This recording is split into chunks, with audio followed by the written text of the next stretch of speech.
in Indy. Wentz hoping that this next chapter has a better ending. I really feel like I have a new passion for the game now that I've seen. I've been the high, I've been injured, I've been now benched, I've been traded. I've kind of seen a lot in 5 years. And so whatever the game throws at me, I'm ready. And it's kind of given me a new level of excitement for football. Obviously, I'm excited to be with my former offensive coordinator, Coach Frank Reich. Loved that man to death, and just met a lot of new faces in Indy, and a lot of people that I'm really fired up to play with.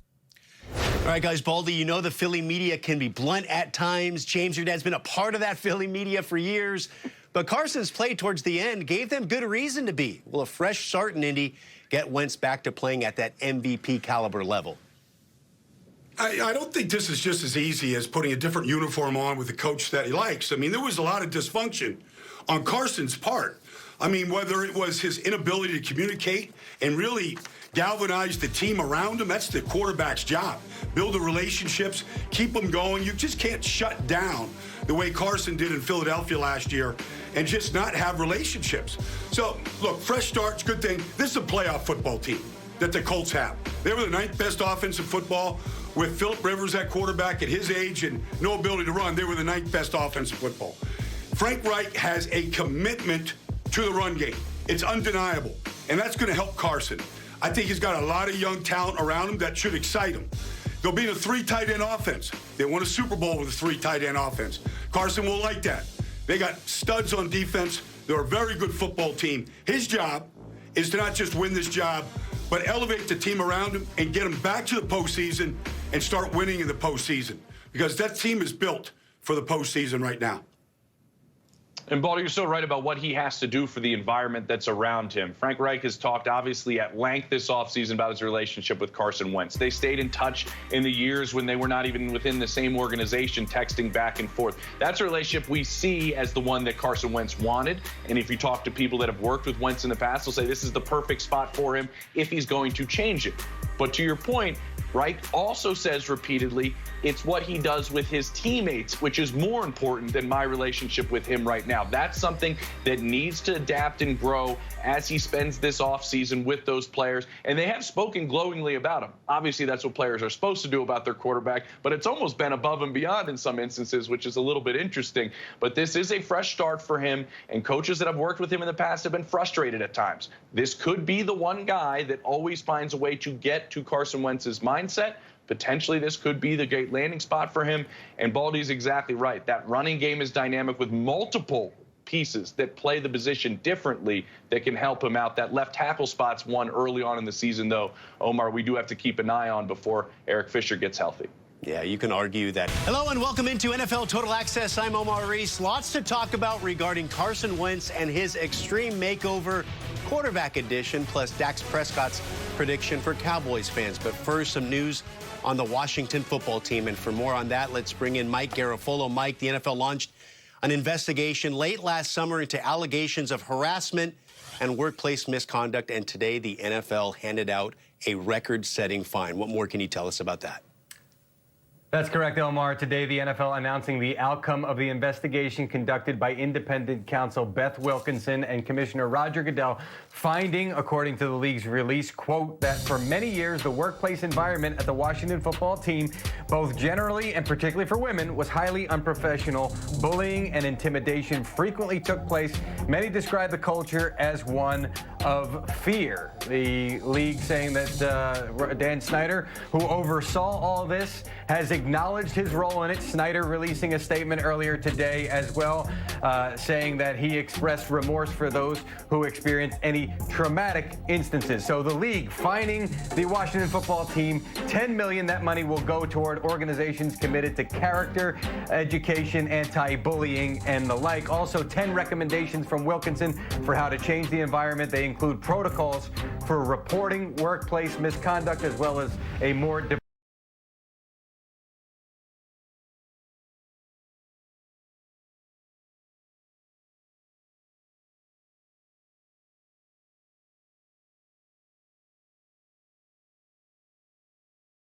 diverse workforce. Now, there was no written report from Wilkinson here. That's what the NFL said. Many found that odd, especially because in the past, when the NFL has conducted investigations, we've had written reports and they've been disclosed publicly. But the NFL saying only oral reports in this case. Some folks did find that odd, including lawyers Lisa Banks and Deborah Katz, who are representing a bunch of former Washington football team employees. They called it, quote, a slap in the face to hundreds of women and former employees who came forward in good faith and at great personal risk to report a culture of abuse at all levels. Mike, on that video we kept seeing over your report, the focus was Dan Snyder, of course, the owner of the Washington football team. We already knew that there was an organizational restructure that happened earlier this week. What more can you tell us about that? Well, that would be Tanya Snyder, Dan's wife, becoming co-CEO. Now, she will take over the day-to-day operations of the team, and Dan Snyder will step aside to focus on other team orders of business, including a new stadium. Now, there was a report at one point, a Washington radio report, that stated that Beth Wilkinson, who conducted the investigation, suggested that Snyder sell the team. Janet Novus, special counsel for the NFL, was asked about that and said no, Wilkinson was only charged with assessing the workplace and making recommendations for how to improve the workplace going forward, not in regard to Snyder's future. So in this case, it's going to be at least for the next several months that Tanya Snyder will handle the day-to-day operations. The NFL, by the way, saying that was voluntary for Dan Snyder to step away and allow Tanya to handle the day-to-day operations. No firm time frame, just at the very least a couple of months in which that will be the case.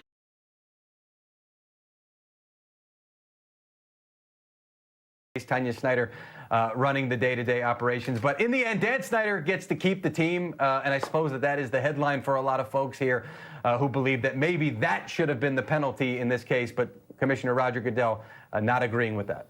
Yeah, big note there. Voluntary, that move to have Dan Snyder focus on getting that new stadium built. And of course, Washington has been saying for months now that they've been changing that culture with Ron Rivera, Jason Wright, and the rest of that organizational shakeup in the last couple of years. Mike Garofolo, thank you very much. We'll have more from you in a little while in the show. After he was on hand in Omaha watching his Mississippi State Bulldogs win the College World Series. Perhaps even more motivation for Dak in hopes of leading Dallas to its first Super Bowl title in more than 25 years. Of course, Dak's coming back from that gruesome season-ending ankle injury in October, but now fully healthy heading into training camp. He told KXAS NBC5 it's going to be a big year in Big D. A lot of improvement, obviously from last year to this year, but deeper than that from those first 5 games. Take those first 5 games and just say we're going to be better than that as a team. We're going to play more complementary football from defense to offense to special teams, and then we're going to have a healthy team. We're excited for this year. It's going to be very, very special for us and for Cowboy fans. Let's bring in Brian Ballinger and James Palmer. Boy, you understand the high expectations in Dallas every single season. We were having similar conversations last year. We know the offense has the playmakers to be special, but that defense, look out. They brought in Dan Quinn. What's your recipe for a special season for the Cowboys this year in 2021? Well, I share some of Dak's optimism about the upcoming season. But he said a real important phrase in there, Omar. He said, we got to play better complementary football. Their defense in his first 5 starts last year was awful. I mean, they were giving up 44 points a game, and it forced Dak in games against Cleveland when they're down 41-14 to air it out every play. So if you look at Dak's stats last year, they are awfully inflated. And I'm not downgrading what Dak did. He was just trying to compete and stay in these games. But it was awful to watch, and we all saw it. And so, look, Dan Quinn comes in there, a ton of new talent coming over on the defensive side, very young. It's going to take a while to mold that. But in the time being, offensively, they're the best team in the NFC East. And I don't know if it's enough to win the East, but that should be their goal, to win the East, and not just win the East, but win playoff games, because if you win the East, you're playing at home. And I think Jerry Jones, his mandate, we got to win a playoff game this year with a healthy Dak and a paid Dak.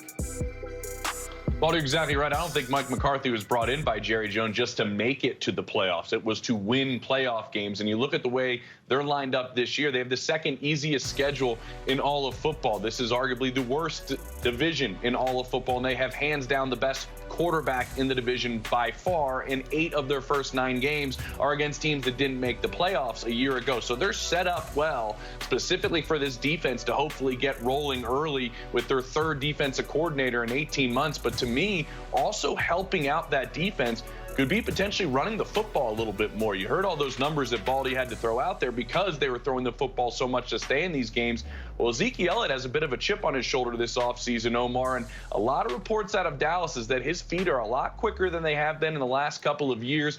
Last year, he's coming off of a year where he had a career low in yards per carry, and touchdowns. Could potentially getting him the football a little bit more with a maybe rejuvenated Ezekiel Elliott help out this defense, keep him off the field. We know how many playmakers they have. That could help out this group. And again, staying healthy could be a big part of that optimism. You heard Dak say that as well. James, to your point, Dallas won playoff games under Jason Garrett, but they never put that deep playoff run together. Certainly the Cowboys looking for that in 2021. Just having a winning season would be a good start. Now to another team that's focusing on a bounce-back year. The Patriots, their first-round pick, Mac Jones, is getting some love from his former college teammate Jalen Hurts. Hurts saying recently that because of Mac's unique college career, where he sat behind Hurts and Tua and then went out and won a national championship of his own, has set himself up for a successful NFL career, right, guys? It's Cam's job to lose, apparently. Newton saying he feeds off the haters. And on the other side, Belichick not shy about pulling quarterbacks if he feels there's a better option on the roster. So how do you see the Patriots quarterback situation playing out, Baldy? Well, I think it's Cam Newton's job to lose.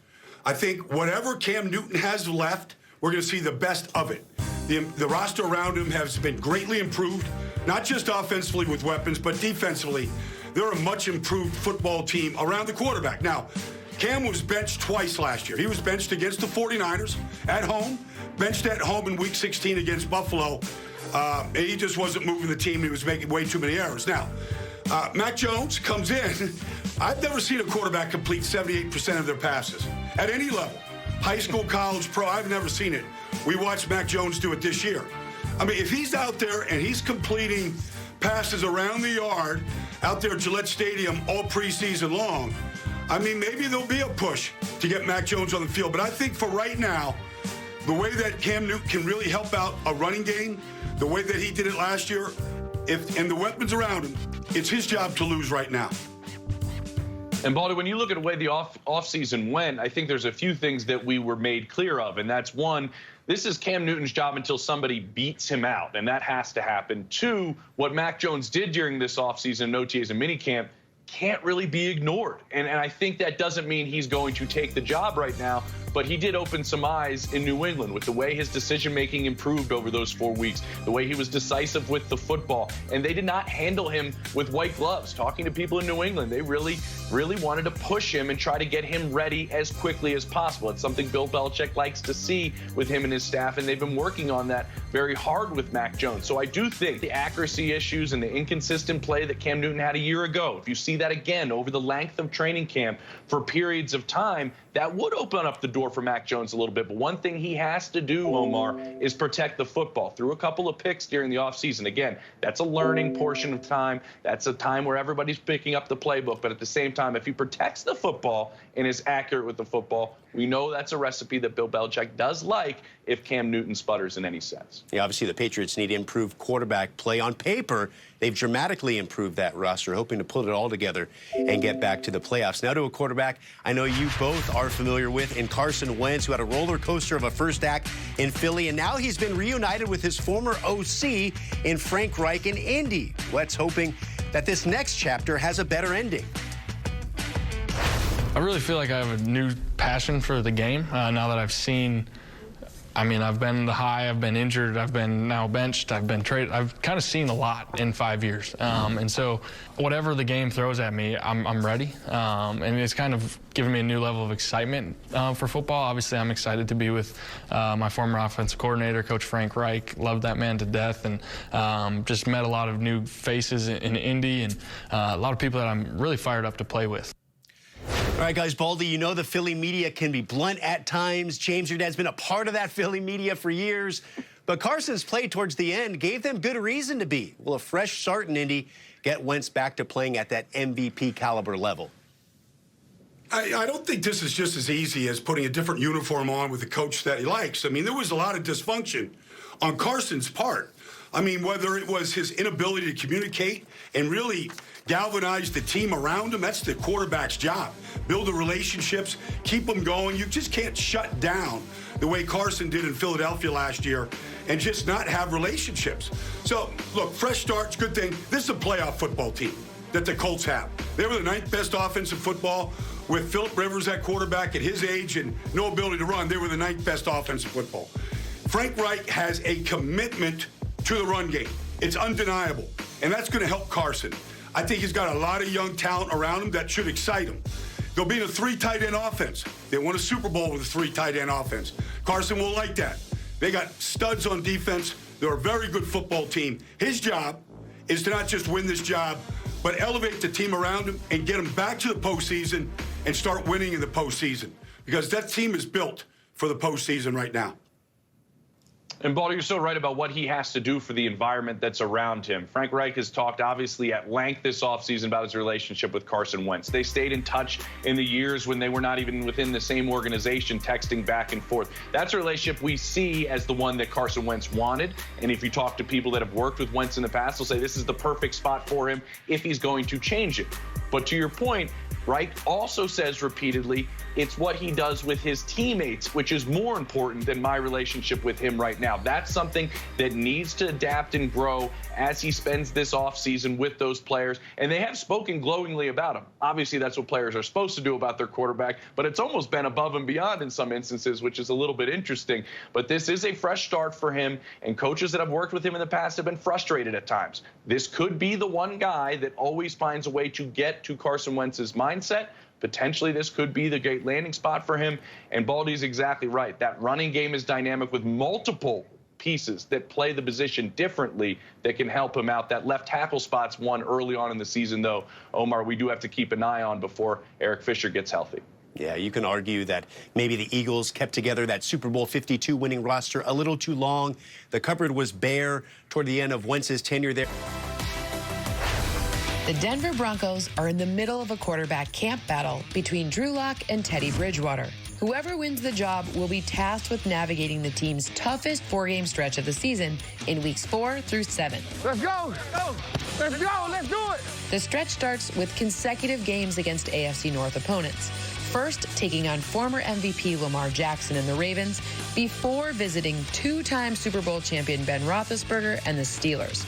Denver then faces their division rival Las Vegas Raiders in the lone game of the stretch where I have them favored, before another AFC North matchup with Baker Mayfield, Myles Garrett, and the Cleveland Browns. Touchdown, Denver! Touchdown, Denver! The 2-time defending AFC champion Kansas City Chiefs are favorites in my model in each game during their toughest 4-game stretch of the 2021 season. The ball comes your way, fly around and mix on them! Starting with a rematch of the 2020 AFC Championship game against Josh Allen, Stephon Diggs, and the Buffalo Bills. He left the eye 6 feet. You gotta took the ball from here. Kansas City then goes on the road for 2 games against defending division champs. First, the Washington football team, and then the Tennessee Titans. The Chiefs then return home to face the New York Giants before another marquee matchup with reigning MVP Aaron Rodgers and the Green Bay Packers. Let's go! New head coach Brandon Staley and the Chargers will be challenged quickly this season, as the team's toughest 4-game stretch is in weeks 1 through 4. Touchdown, Chargers! Joining the Detroit Lions as the only teams to start with the most difficult 4 games. Second-year quarterback Justin Herbert will not be able to ease into the season, as he faces potentially the best defensive line in the league in week 1 when he goes up against Chase Young and the Washington football team. Los Angeles then hosts the Dallas Cowboys before traveling to Kansas City to take on the defending AFC champion Kansas City Chiefs. The stretch concludes with the lone game where I have the Chargers favored, taking on the Raiders at home. Caught Keenan Allen into the end zone. Touchdown, Chargers! The Las Vegas Raiders' toughest four-game stretch this season doesn't come until weeks 12 through 15, when it starts against a former Raider in Amari Cooper and the Dallas Cowboys. Come on, bro. What else would you rather do? Las Vegas then hosts Chase Young and the Washington football team before two tough road games. The Raiders face the Kansas City Chiefs and Cleveland Browns to round out their difficult stretch in games where they have a win probability below 40% in my model. Fires to Renfro, touchdown, and it's game over, baby. Yes. Patrick Mahomes and the Chiefs are big favorites again in the AFC West. But will the Chargers or someone else challenge them in 2021? Brian Baldinger and James Palmer back with me now. We saw some wildly entertaining games in this division last year, but more often than not, the Chiefs came out on top.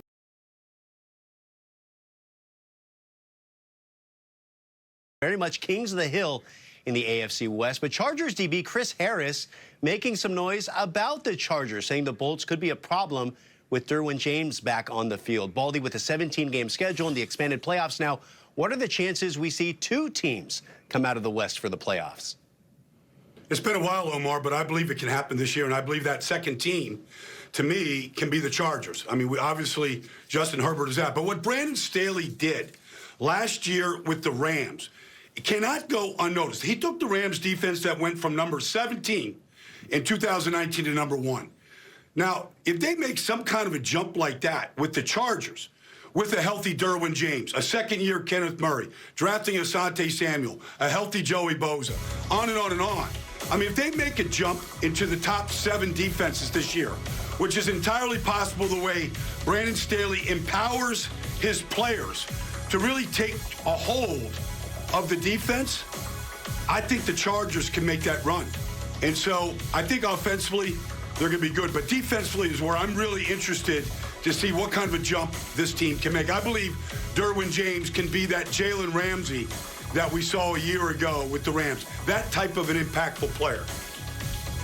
And Baldy, my focus is on the other side of the ball when you have a guy who goes out and just wows the NFL in his rookie season in Justin Herbert, and now he gets a new offensive coordinator in Joe Lombardi coming over from the Saints. And how does that relationship mesh between the two of them? They're tailoring this offense to fit all of Justin Herbert's strengths. He was one of the best quarterbacks in the NFL against pressure on third down. How do they manipulate this from a completely different skill set in what they had with Drew Brees? Now, they've set him up to succeed by having Chase Daniel as his backup quarterback who knows the system. Jared Cook comes over, who spent 2 years in the system. And Cook recently said he is picking this up really, really quickly. He has seen young quarterbacks not pick up this offense and struggle with it and never really get it. That's not happening with Justin Herbert. He is picking things up quickly, Omar. He is also, with the mistakes he makes, which happens, right, with young quarterbacks in a new system, the same mistake is not happening twice. And that's a big thing they're noticing with the Chargers as he picks these new aspects up, that they're going to have a lot of different personnel, a lot of different ways they use the talent around them. And how does Joe Lombardi use Austin Eckler in that kind of Alvin Kamara role? It's going to be an interesting dynamic to watch through camp. It'll be a fascinating case study with Justin Herbert. Rarely do we ever see a rookie quarterback dominate the way Justin Herbert did. Then they make a switch there at offensive coordinator or head coach. It'll be fascinating to see how that Chargers offense comes together. Tomorrow, remember, we're breaking down the NFC West, which many people consider the toughest division in football. Can't wait for that one. Gentlemen, thank you. He is a first-round pick out of USC, Anthony Munoz. There's 100 unbelievable players that are going to be on this board. Yes. There's not one of them that's going to end up on that board I would trade for him. I'm talking about one of the great athletes that has ever put on a helmet in the National Football League, sitting right there. I was going to be a Major League Baseball player. Okay. I was going to be a third baseman or a pitcher. Brooks Robinson or Juan Marichal. That's what I was going to do. Looking at this picture of you over here and all this tape you have on, and I'm looking at you talk, and I'm looking at that finger. Yeah, no, it didn't work. You need more tape. Bad tape, man. Oh, God, look at that thing. That finger rivals anyone in the NFL. We're now joined by legendary Bengals offensive lineman, Hall of Famer Anthony Munoz. Anthony, so good to have you with us. We're going to talk some Bengals football here to start. The AFC North has been the darlings of the offseason, with 3 teams obviously playing in the playoffs last year. But the team that wasn't was the Bengals. Where do you think they're headed in 2021? Well, first of all, thanks for having me. I'm excited about our direction. You know, we're going to have a healthy Joe Burrow, which I'm thrilled about. Watching him last year before he got hurt, I was really excited about his progress. I know he's going to be healthy, the type of work ethic he has. So I'm excited. Of course, you know, they drafted Jamar Chase, a #1 pick, which, you know, again, very talented young man. I was a little bit in the Panay camp, hoping they would take a big tackle, but they didn't. So we just move on. But the one thing I'm excited about, even with Chase as the #1 pick, is that Frank Pollock, the offensive line coach who was there 3 years ago, is back as a line coach. And that was Joe Mixon's best year rushing the last 3 years is when Frank Pollock. I love the way he teaches. I love his intensity. So I really believe he's going to take some of these young linemen that are there and he's going to develop them. The question about will Joe Burrow have protection? I think Frank Pollock will take care of that with the development of the line. And then defensively, I think they just continue to help themselves with some good speed. So I'm excited about the direction that this football team's going in, and I'm looking forward to watching them in 2021. Certainly a priority to protect Joe Burrow here in 2021. They got him more weapons, reuniting him with Jamar Chase there, his old teammate at LSU. I want to talk about your durability in your 13-year NFL career. You only missed one game the first 11 seasons, and that was coming off some major knee injuries that you had coming out of USC. One of the other former Bengal legends at left tackle, Andrew Whitworth, still playing, and he's going to turn 40 years old in December. Can you put into words what sort of challenge it is to play that position? He's not a kicker or a quarterback, Anthony, to play that position into that late age. No, it's a great challenge, and I respect Whit not only as a player but as a person. I got to know Whit when he was here really, really well, and of course I'm still enjoying watching him play because he's done an amazing job, not only all his years with the Bengals but now with the Rams. And you know, it takes a lot of work. I mean, you know, and it takes intensity every time you're playing out there. You got to play at the highest level, because I really believe the harder you play, the more speed you play with, that's going to get you to lower risk of being injured, and that's what Andrew's done. You mentioned, my career with, the first couple, well, really you look at the 12 years, because you had the year after that, missed a couple games in my 12 years up to my 13th year. And I just think it's preparation. You have to be ready. You have to be in excellent shape, and that allows you to play at a high level of intensity and, moving all the time. So, again, when I meet someone, I get to know them. I see they're great people, as I have with Andrew Whitworth. It's fun.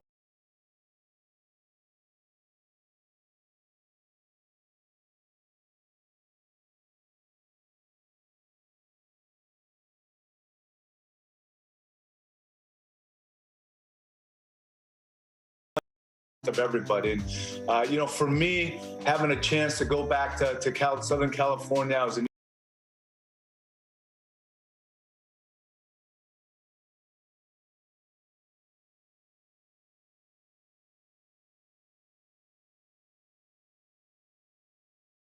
East LA, then I went out to Ontario, California, where I was born and raised, and then to Riverside, which is right down the street. And to really encourage people, the one thing that I wanted to do, and I expressed it, I'm not an expert, I'm not a doctor, but because you educate yourself, you want to know what is right and what is not right. And the analogy I use, a lot of people didn't realize that when I was in college, my 4 years at USC, I went through 3 knee operations. And because I listened to doctors, I listened to the medical staff, the training staff, and I listened to the physical therapist, that got me back on the field. So I listened to the doctors during the pandemic. I wanted to know exactly what I had to do to avoid getting sick, to avoid the coronavirus. And to me, I educated myself, and it was about taking the vaccine. So I took it. And that's what I did. As someone that, has a wife, 43 years, couple kids and some grandkids, I wanted to be that example, hopefully that leader that says, okay, here's what we need to do. We need to listen to the medical staff. And that's what I did. Educate yourself, because I know there's a lot of misinformation out there. And for me, being a man of color, Hispanic, I wanted to really focus on the general community, but also understanding that the African-American and the Hispanic communities are really hesitant to take the vaccine. Again, I'm not demanding and saying you have to do this, but what I'm saying is educate yourself and see what's best and what's healthy and what's safe for you. And that's what I've had a chance to do with HealthNet and the Pro Football Hall of Fame. I've made several trips around the country, but the one that was really special is going back to Southern California, where everything started for me. Not only going to the Hollenbeck Youth Center, which is right there in East LA, several miles from the USC campus where I went to school and played college football, but then going to my hometown and seeing some familiar faces and sharing the message and encouraging people to do that. Well, Anthony Munoz, you're a legend in our household. You're a legend here at USC and, of course, in Ohio with Bengals Nation. Appreciate you doing that, speaking out for people to get their vaccinations. And because of that, I hope to see you in person here in the 2021 season. Anthony Munoz, thank you again very much for joining us here on NFL Total Access. Well, thank you. I'm looking to seeing a lot of people in person this year, getting back to games, getting back to, doing in-person interviews. And I'd love to do that someday here in the near future with you. Thanks for having me. And a special offer from the league to encourage everyone to get vaccinated. The official NFL shop offering a 25% discount on all orders.